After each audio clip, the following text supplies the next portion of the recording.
Vamos então começar aí nossa parte de escolha do nosso relé térmico. E só relembrando que a gente viu a questão da leitura de dados de placa do motor, a gente viu ali sobre o dimensionamento do contator, da escolha do contator. A gente vai fazer a gente vai relembrar aqui rapidamente. E eu fiz uma aula para vocês bem específica do relé térmico, da importância do relé térmico e como utilizar ele. E até acho que quem já tem experiência vai ver que muita gente utilizou ele errado, né? Colocou ele para proteção ali, mas não fez o ajuste fino que o relé térmico precisa.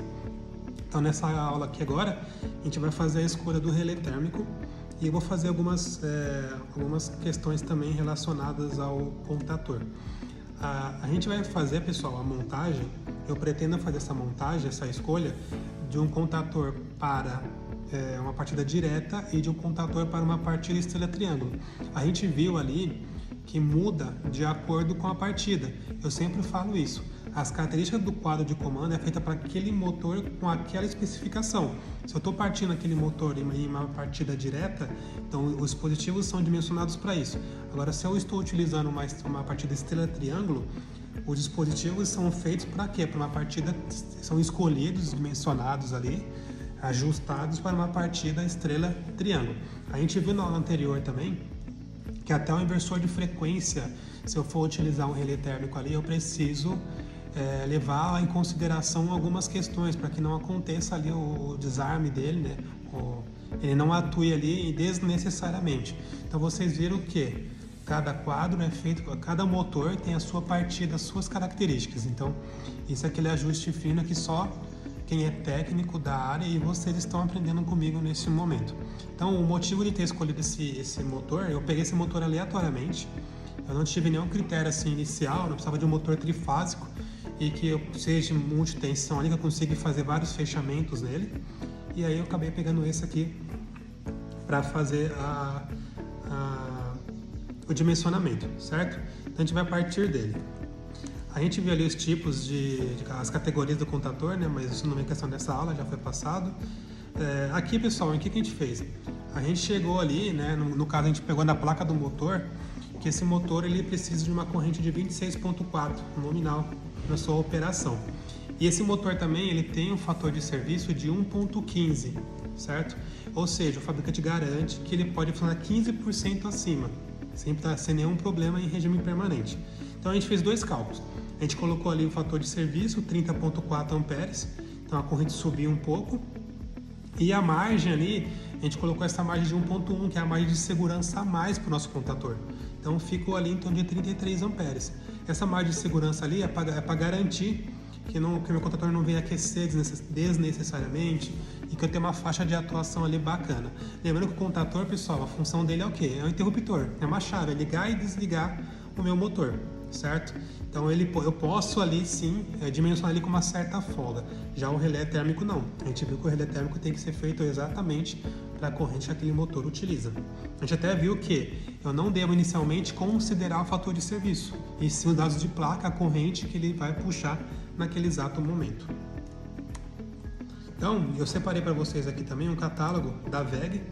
Vamos fazer uma revisãozinha sobre os contatores. A gente pegou aqui a primeira parte do catálogo, né? Como a corrente do nosso motor ficou em torno de 33 amperes, a máxima que a gente calculou. Então, logo aqui no começo, os primeiros contatores aqui, ó, os CWM 9 a 40 amperes AC3, já foi o suficiente. A gente não precisou ali descer o catálogo para encontrar nosso dispositivo, certo? E aí, nós fizemos aqui a escolha do contator CWM321130, né, que é justamente esse aqui, ó, certo? A gente viu lá, a corrente ficou entre o 30.4 e o 33, lembrando que o 30.4 é com o fator de serviço e o 33 foi com a margem, então a gente conseguiu colocar bem no meio ali o dimensionamento. E o 1 seria o quê? Um contato aberto, um contato fechado. Eu quero que ele venha com isso. E o 30 ali, pessoal, esse 30 é da norma ali, é da WEG. É um fator construtivo do contator, do tamanho dele. E o losango ali é o quê? É a tensão de operação da bobina. Mas antes, pessoal, uma coisa muito importante aqui, ó, que eu vou passar para vocês. Se a gente pegar aqui, ó, decore uma questão para ficar mais fácil a gente ver. Aqui eu tenho que a coluna do AC3, eu tenho aqui a coluna do AC1, certo? E aqui a próxima coluna, ok, é o 220 volts do motor, que eu comentei com vocês que a gente pode escolher o motor pela potência também. E aí, a gente escolheu qual? A gente escolheu esse dispositivo aqui, ó. A gente escolheu, vou jogar mais para cima, a gente escolheu o 32 amperes, que é o CWM32 nessa coluna aqui, e escolhemos esse contator aqui para utilizar no nosso quadro aí, certo? E aí, pessoal, qual que é a questão aqui? A primeira coluna é do AC3, certo?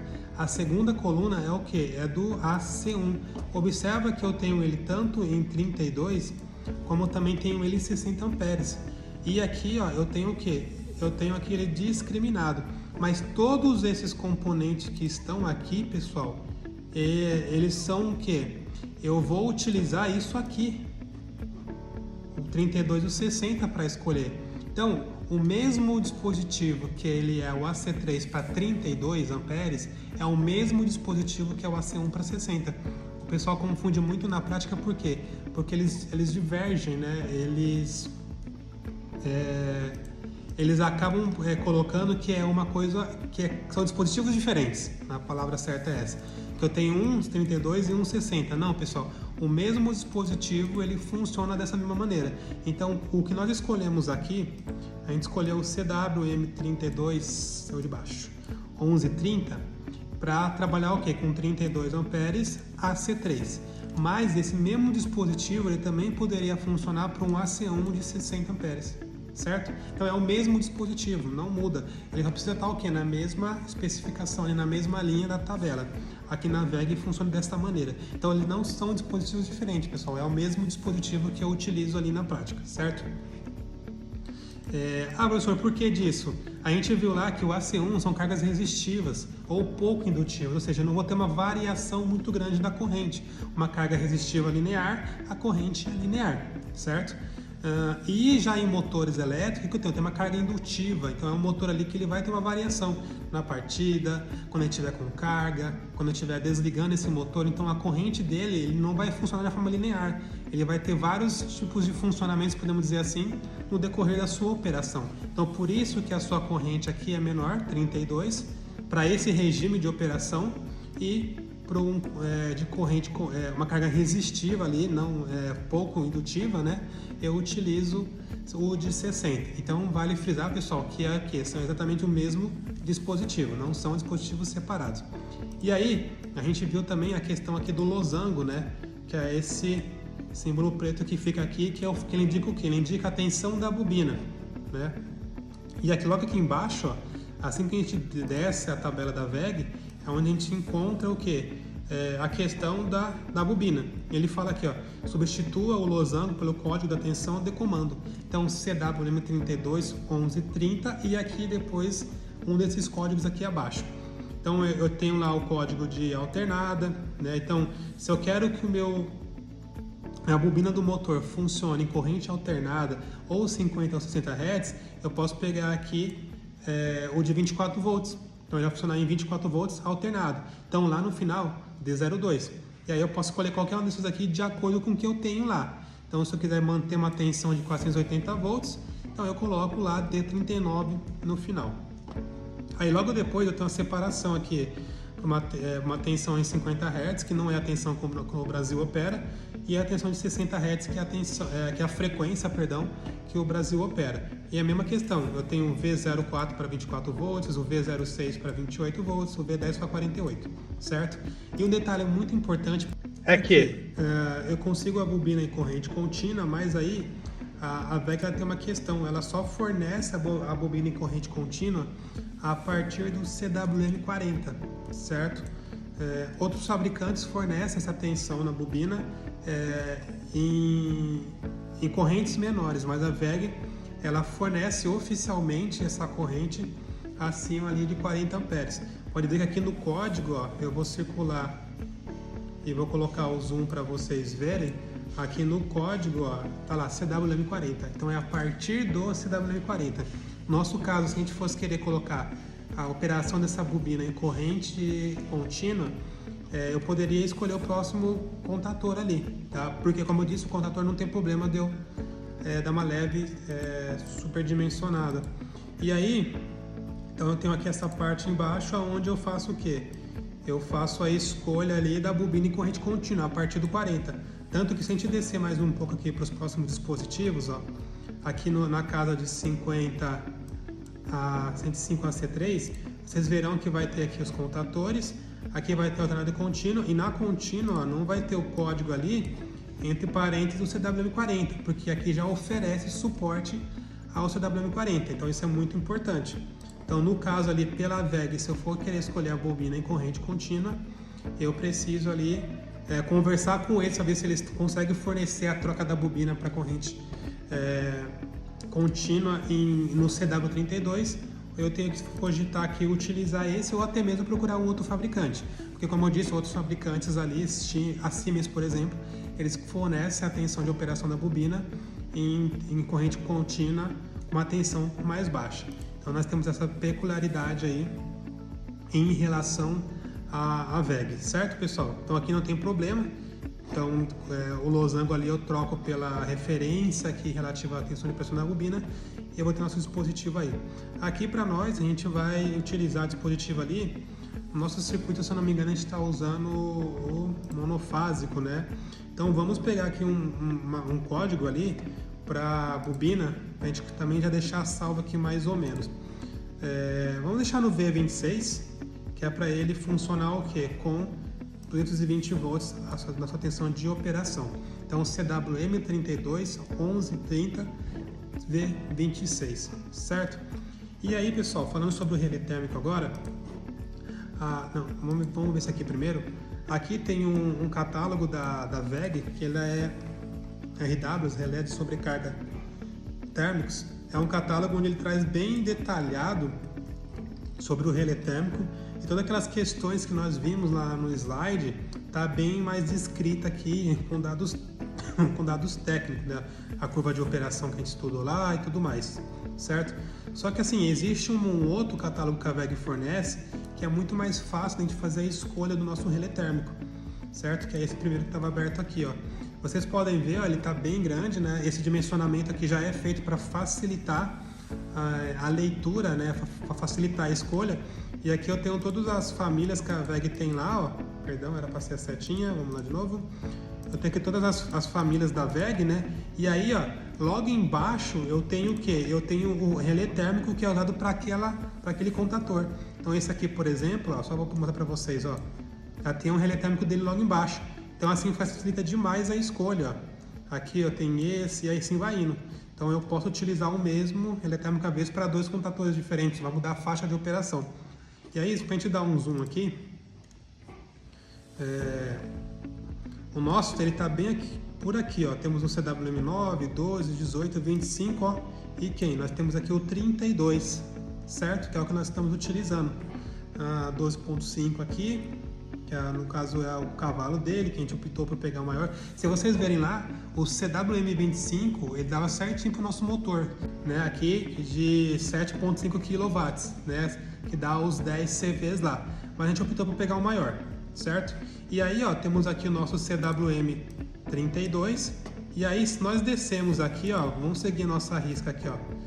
Logo embaixo dele vai ter quem? Vai ter, ó, RWM67ID. Então aqui nós já temos o que? Nós já temos o nosso relé térmico, certo? A gente vai escolher para fazer ali o nosso quadro. E aqui que nós temos aqui o desenho dele aqui, certo? Detalhe importante, eu vou até tirar aqui e vou dar um zoom para a gente ver isso aqui mais especificamente, ó. Aqui eu tenho o que? O ajuste dele, ó, de 25 a 40 amperes. Então o ajuste do nosso motor está dentro, que é o 26.4 lá de corrente. Então vai ficar mais ou menos no mínimo ali quase. E aqui tem um fusível que é 90 amperes. Isso aqui, pessoal, é o fusível máximo que eu posso colocar o que? Para curto-circuito. Então passou de 90 amperes em um curto-circuito, ele já pode correr o risco ali de danificar um relé térmico. Não quer dizer que eu vou utilizar um fusível para 90, mas é o valor máximo ali que eu tenho que levar em consideração, certo? Então aí seria o que aqui? O nosso RWM67ID. Então nós já temos aqui o nosso modelo do relé térmico que a gente vai utilizar. Agora, se a gente for lá no nosso CAD Simu, vamos começar a passar isso para o CAD Simu. Já deixei aqui ele aberto nessa partida direta com proteções. Vamos dar um zoom aqui. Por enquanto nós estamos vendo apenas o que? O contator e o relé térmico, certo? Então eu vou dar um zoom aqui no contator. A gente já pode aqui começar a escrever que componente que é esse, para ficar mais fácil aí da leitura do diagrama, até na escolha. Se eu vim aqui em cima, ó, em Draw Test, eu já posso aqui escrever o nome do meu contator. Pessoal, eu não posso escrever na minha tag. Por quê? Porque a tag do K1 aqui ela é limitada, acho que é 5 caracteres. Então eu preciso utilizar a ferramenta texto para isso. Então o meu contator vai ser o quê? Um CWM 32, um auxiliar fechado, um auxiliar aberto, 30 e o que a gente viu lá, pessoal, era o V. Vamos abrir para ver aqui a tabela. A gente escolheu aqui o V26, né? Certo? O V26. Então a gente tem que colocar V26 lá. O nosso CAD Simu. V26. Certo? E vamos colocar aqui do ladinho dele, ó. Pode ser lá de cá. Então nós já temos aqui qual contator ele vai ser escolhido. Eu posso colocar mais alguns dados? Posso colocar que ele é 220 volts? Posso.